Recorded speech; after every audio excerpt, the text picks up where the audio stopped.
Même si c'est la finition d'entrée de gamme, et bah écoutez, c'est quand même plutôt bien fait. Les matériaux sont globalement assez qualitatifs. Pour arriver à s'arrêter de manière un peu précise et sans secouer tous ses passagers, bah c'est pas toujours super simple. Bon alors finalement, est-ce qu'on l'achète cette nouvelle BMW série 1?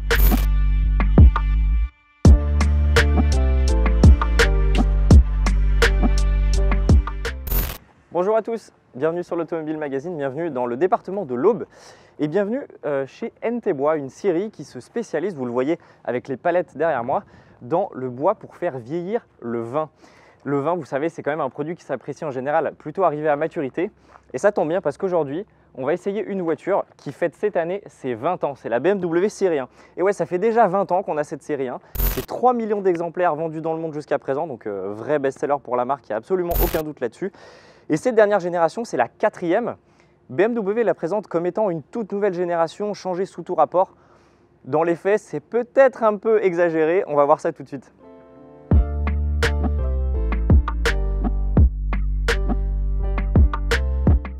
Toute nouvelle génération, gros restylage, chacun se fera son idée. Moi, je penche plutôt pour la case gros restylage, parce que vous le voyez, le design finalement, il évolue assez finement. On a une toute nouvelle calandre d'abord, qui est plus basse que l'ancienne, elle est un petit peu plus fine, elle est aussi plus large.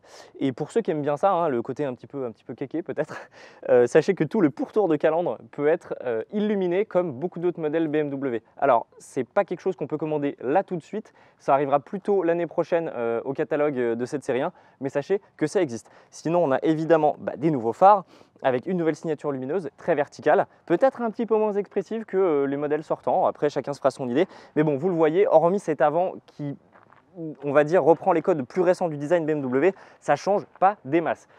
Sur le profil, on a évidemment bien sûr de nouvelles jantes, hein, entre 17 et 19 pouces, alors celle-ci c'est du 17 pouces, et pour une fois, je trouve que ça remplit plutôt bien les arches de roue pour des jantes d'entrée de gamme. Franchement, vous me direz ce que vous en pensez, mais en l'occurrence, je trouve que c'est pas mal. Ça ne fait pas roulette à l'intérieur des arches de roue, donc c'est plutôt sympa. En revanche, quand on arrive sur le profil, c'est là évidemment qu'on voit le plus que c'est un gros restylage. Ça évolue pas des masses, hein. On a gagné 4 cm en longueur, on est maintenant sur 4,36 m, mais ça reste vraiment, vous le voyez, la même forme de voiture. C'est toujours une compacte à haillons comme la précédente. Il n'y a pas un changement drastique comme il y a pu y avoir sur d'autres générations avant.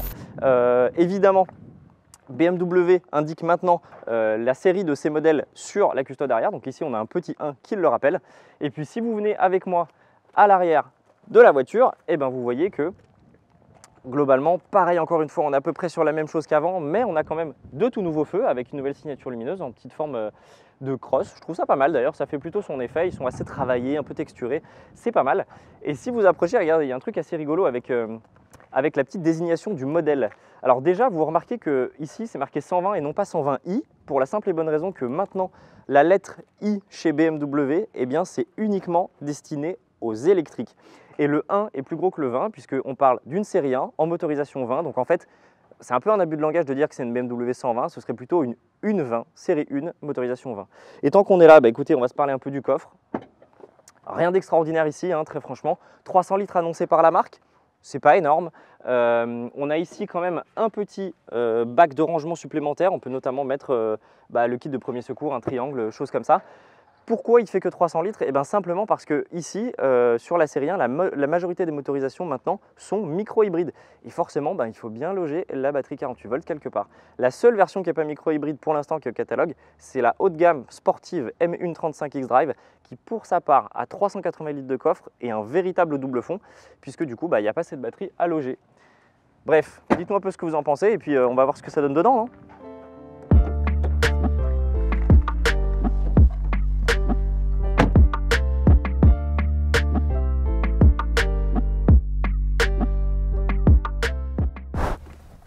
Peu de surprises dans l'habitacle de cette série, un peu comme l'extérieur finalement, mais c'est pas plus mal pour plusieurs raisons. Tout d'abord parce que on retrouve un univers assez épuré avec deux dalles juxtaposées qui sont incurvées, donc sur un espèce on a l'impression que c'est un seul écran, en fait c'en est deux séparés, mais c'est assez joli. Bon alors, comme d'habitude chez BMW et chez Mini, si vous avez vu la récente vidéo sur la Cooper S par exemple, si ce n'est pas le cas, elle s'affiche juste en haut de votre écran tout de suite. En tout cas, sachez que C'est beau, c'est détaillé, il y a beaucoup de luminosité, le tactile est vraiment très fluide. Voilà. La seule chose que je peux vraiment reprocher à ce système d'infodivertissement, c'est que finalement, il est quand même super fouillis. Enfin, si vous regardez un peu tout ce qu'il y a de disponible, il y a énormément d'options. C'est pas toujours hyper facile à utiliser. Heureusement, on a quand même des widgets qu'on peut garder en permanence sur l'écran principal, donc ça c'est cool. Et puis on a aussi quelques petits raccourcis ici, ainsi que les commandes de clim principales en bas. Pour le reste, écoutez, c'est un Habitacl dans lequel il fait plutôt bon vivre. On est ici dans la version, la finition d'entrée de gamme, la moins chère qu'on puisse avoir. 38 900 €, voilà, c'est le prix de base de cette BMW série 1 une 20, sachant que c'est le moteur le moins cher qu'on puisse acheter pour l'instant, mais il y en aura d'autres qui arriveront par la suite pour niveler un petit peu la gamme vers le bas. Mais bref, même si c'est la finition d'entrée de gamme, écoutez, c'est quand même plutôt bien fait. Les matériaux sont globalement assez qualitatifs. On a bien sûr des plastiques, etc. Mais c'est franchement plutôt pas mal. Beaucoup de matériaux moussés, notamment ici, ici, bref, partout où on pose un peu les mains, où on est susceptible de poser ses coudes ou autre. C'est très agréable, c'est bien fait, les ajustements sont plutôt précis. Je trouve qu'il y a eu plutôt un bon travail de fait par BMW et c'est aujourd'hui un des constructeurs, à mon sens, premium parmi le trio Audi, BMW et Mercedes. C'est un des constructeurs qui réussit le mieux à donner justement cet effet premium et avoir une qualité de réalisation qui est franchement pas mal du tout, même sur les petits modèles. C'est pas forcément le cas sur une classe A qui en met plein les yeux, qui est très jolie mais qui est un petit peu moins bien réalisé à mon sens. Là, franchement, on est dans quelque chose de très qualitatif. C'est une allemande, je le dis souvent sur les vidéos où je conduis des voitures allemandes, mais on peut vraiment avoir une position de conduite au top avec les réglages qui vont bien. Là, ici, j'ai ma position qui est parfaite. Donc ça fait plaisir. Il y a beaucoup d'amplitude. Tous les gabarits trouveront à peu près leur position à peu près idéale. Sinon, pour le reste, écoutez, petit chargeur à induction ici, 2 porte-gobelets, un bac plutôt petit, mais quand même pratique en plein milieu si on veut ranger des choses, des grands bacs de portière, ça c'est pas mal aussi. Et puis, pour le reste, je peux vous dire quoi? Je peux pas vous la faire écouter parce que problème de droit, bien sûr, mais la sono, même la sono de base, est pas mal du tout. Franchement, j'étais assez étonné. Il y a une Harman Kardon qui existe en option. Elle apporte certes un peu plus de puissance et de coffre, mais finalement, c'est déjà, on n'est pas floué déjà avec cette sono de base. Pour finir, peut-être les sièges. Ici, pareil, les sièges de série, ils sont assez cool dans le sens où ils sont confortables. Il n'y a pas de cuir, on dirait que c'en est, mais c'est du simili-cuir. Il n'y a pas de cuir dans cette série, hein. C'est soit des matériaux recyclés, soit du simili-cuir. Il peut y avoir aussi de l'Alcantara sur la version Sport et les sièges M Sport qui sont d'ailleurs bien plus enveloppants et très confortables. Mais voilà, écoutez, on y est bien dans cette série 1, on y est bien. À l'arrière, en revanche, c'est un petit peu moins le cas et je vous montre ça tout de suite. Écoutez, à l'arrière de cette série 1, il n'y a pas une place folle, c'est vrai. Peut-être que les plus grands gabarits ne seront pas forcément hyper à l'aise. On est en plus assis sur une banquette un petit peu haute. Alors ça, par contre, ça peut être pas mal pour bien voir la route. En revanche, pour ceux qui sont malades en voiture, ils vont peut-être apprécier. Mais on est quand même assis relativement haut et la banquette est assez ferme, hein, il faut quand même le dire. On est un petit peu moins bien loti qu'aux places avant. Mais par contre, je maintiens ce que je disais tout à l'heure. La qualité de finition, franchement, elle fait plaisir. On a des contreportes qui sont assez qualitatives partout où on pose les mains, où on pose le coude, etc. Il y a un vrai soin du détail qu'on ne retrouve pas forcément sur beaucoup d'autres voitures. On est dans une auto premium, c'est revendiqué en tant que tel. Et franchement, pour moi, l'effet premium, la qualité premium, appelez ça comme vous avez envie de l'appeler. Le mot est peut-être un peu galvaudé parfois, mais je trouve qu'on se sent dans une voiture où voilà, il y a eu un vrai soin du détail. Ça fait plaisir. Notez quand même qu'il y a un gros tunnel de transmission, quoi qu'il arrive, même sur une version traction comme on a aujourd'hui. Alors donc du coup, il ne sert pas à grand chose, mais il y a quand même ce gros tunnel là, on n'a pas un plancher plat. Il y a ici 2 petites prises USB-C comme à l'avant, donc ça c'est assez cool pour recharger tout ce dont on a besoin de recharger, mais ça devient vraiment standard pour le coup en 2024. Et option qui peut être intéressante pour certains, sachez que cette banquette là peut être en 3 parties, c'est-à-dire se rabattre façon 40, 20 et 40. Donc c'est assez pratique pour pouvoir moduler comme vous voulez suivant ce que vous avez à charger dans la voiture pour garder le maximum de place assise quand même, malgré le fait qu'il y ait des sièges rabattus. Et sinon, pour terminer, écoutez, on a évidemment un petit accoudoir ici avec 2 porte-gobelets. Donc on fera peut-être pas 600 km ici, c'est peut-être moins agréable de les faire à l'arrière qu'à l'avant, mais on y est quand même pas trop mal reçu. Bon, ceci dit, c'est une BMW, hein, une marque qui est très attachée au fait de garder le plaisir de conduite au cœur au cœur de ces modèles. Donc on va aller voir ça tout de suite avec cette 1.20 qui fait 170 chevaux tirée d'un 3 cylindres turbo. Allez, c'est parti.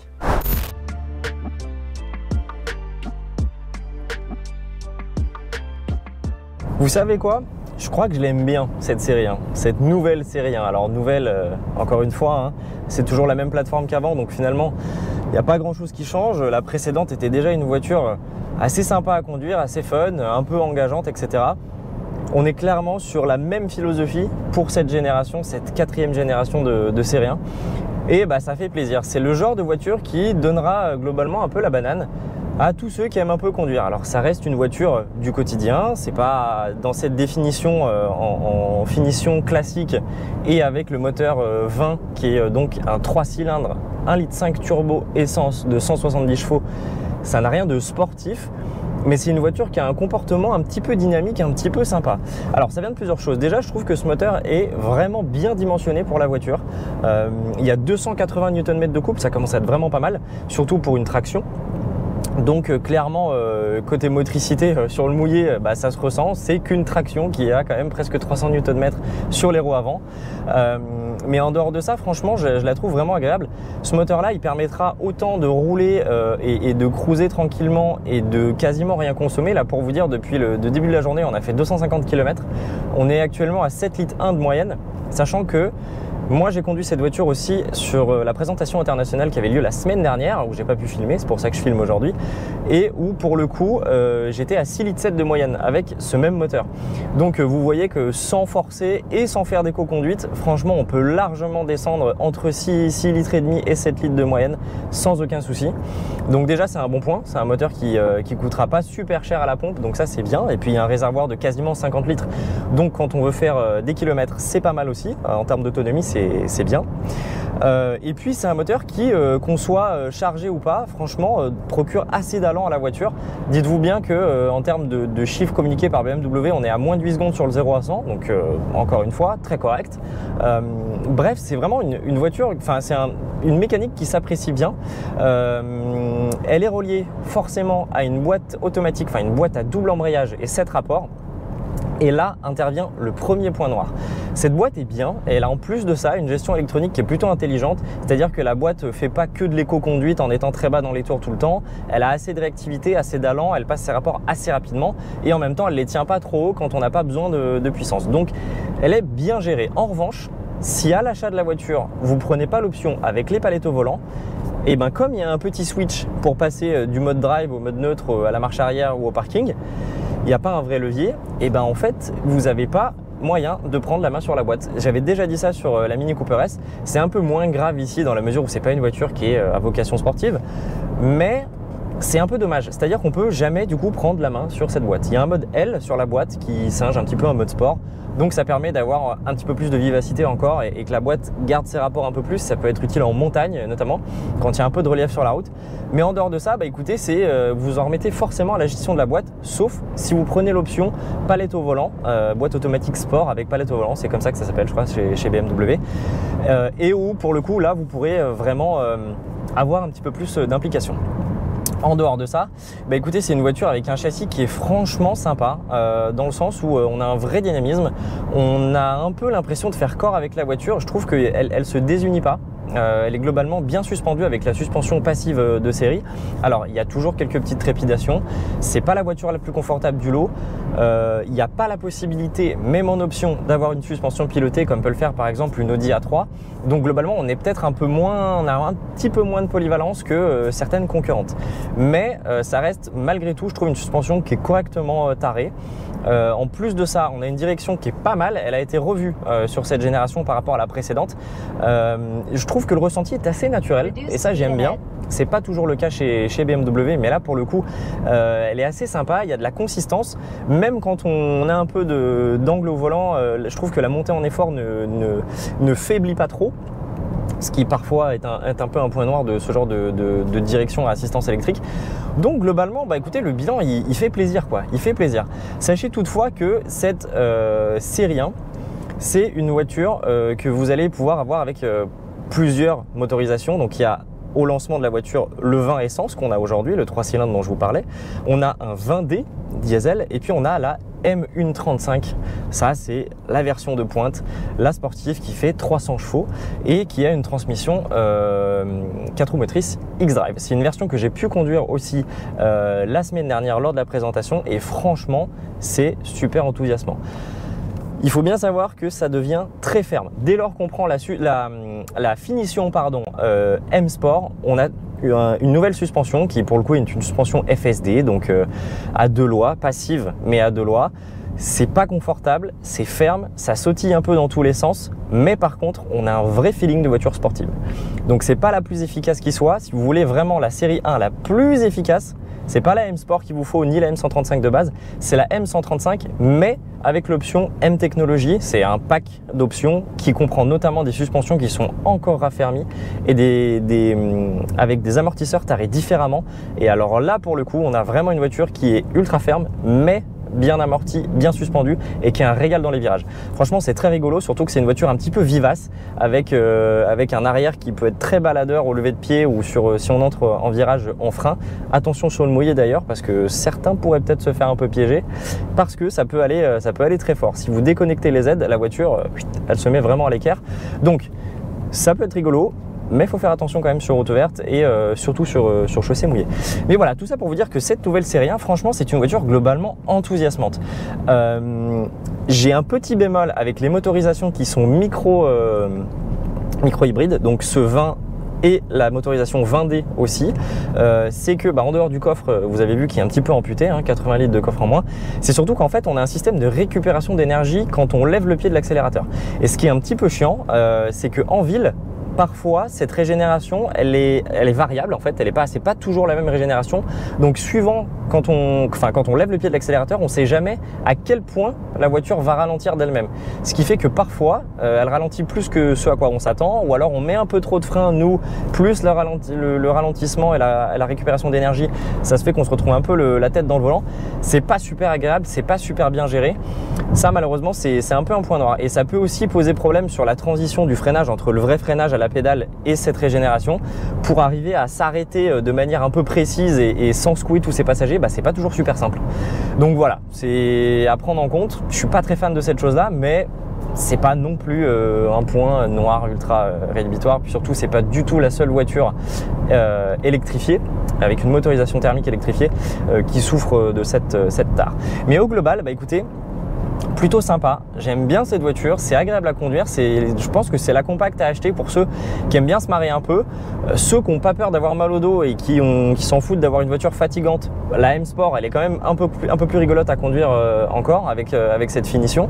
Ceux qui veulent que du look mais pas la suspension, c'est possible d'avoir le pack M Sport Design avec tout le kit carrosserie M Sport etc, sans l'intérieur pardon, mais avec quand même le look sans le châssis. Et puis enfin, je vous le disais, ceux qui veulent vraiment se marrer, c'est la M135, c'est la sportive. Mais là, on navigue dans d'autres tarifs quand même.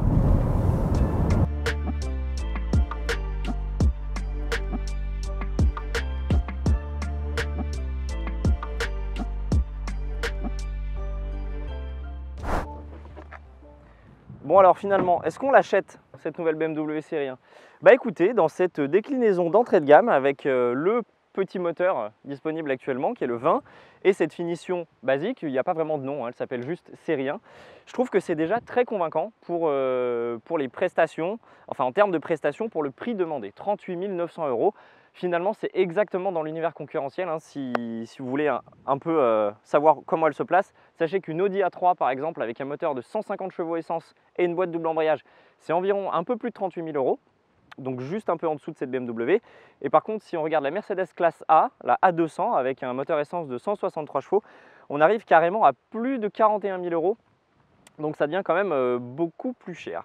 Donc finalement, entre les qualités du châssis que je trouve très correctes, plus la motorisation qui est déjà très convaincante avec le 20, franchement, pourquoi pas, à mon avis, c'est la compacte à acheter pour ceux qui aiment bien conduire. Alors certes, c'est peut-être pas la plus confortable du lot, certes, c'est pas peut-être la plus polyvalente non plus, comme je vous le disais, la suspension pilotée de l'Audi A3, c'est quand même un vrai atout pour avoir une voiture un peu à la carte. Mais en revanche, je pense qu'il y a vraiment moyen de se concocter une série 1 bien comme on aime en fonction des différents packs d'équipements avec les différentes suspensions dont je vous ai parlé tout à l'heure, et puis en allant, si vous voulez, jusqu'à vraiment la version sportive M135 qui est très sympa à conduire. D'ailleurs, si vous voulez une vidéo spécifique sur la M135 X-Drive, bah, dites-le nous, hein, c'est potentiellement possible à faire aussi. Voilà, alors sachez que pour l'instant il y a simplement la 1.20, la 1.20D et la M135, mais il y aura un peu plus tard dans la vie du modèle différentes motorisations qui vont aussi arriver. Il y aura une 116 qui sera vraiment une entrée de gamme qui viendra se passer en dessous de cette 120 et qui permettra du coup d'avoir un prix d'accès encore plus agressif. Donc ça, c'est pas mal.